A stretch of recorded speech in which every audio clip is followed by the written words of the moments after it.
Thrombosis என்பது இரத்த நாளங்களுக்குள் இரத்தக் கட்டிகளை உருவாக்குவதை குறிக்கிறது. இது சாதாரண இரத்த ஓட்டத்தை தடுக்கிறது. இது தமனிகள் அல்லது நரம்புகளில் ஏற்படலாம் மற்றும் மாரடைப்பு அல்லது பக்கவாதம் போன்ற கடுமையான சிக்கல்களுக்கு வழிவகுக்கும். இரத்த உறைவு நரம்புகளில் சிரை இரத்த உறைவு அல்லது தமனிகளில் தமனி த்ரோம்போசிஸ் ஏற்படலாம். சிரை இரத்த உறைவு சில நேரங்களில் டிவிடி ஆழமான நரம்பு த்ரோம்போசிஸ் என்று அழைக்கப்படுகிறது. உடலின் பாதிக்கப்பட்ட பகுதியில் இரத்த உறைவுக்கு வழிவகுக்கிறது.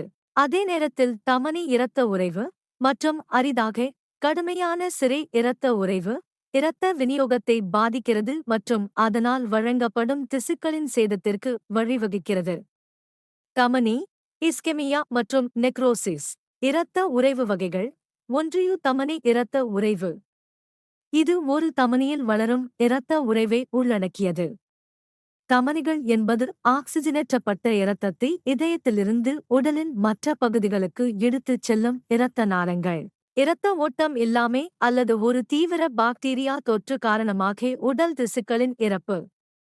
இது இரத்த நாளங்களை சேதப்படுத்தும் மற்றும் இரத்த ஓட்டத்தை பாதிக்கக்கூடிய நீரிழிவு அல்லது கடினமான தமனிகள் அதிரோஸ்கிளிரோசிஸ் போன்ற ஒரு நிலை குடலிறக்க அபாயத்தை அதிகரிக்கிறது. 2. சிரை இரத்த உறைவு. இது ஒரு நரம்பில் வளரும் த்ரோம்பஸை உள்ளடக்கியது.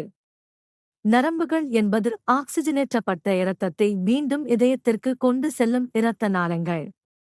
ஒரு சிரை த்ரோம்போம்போலிசிசம் VTE என்பது நரம்புகளில் இரத்தக் கட்டிகளை விவரிக்கும் ஒரு பரந்த சொல்.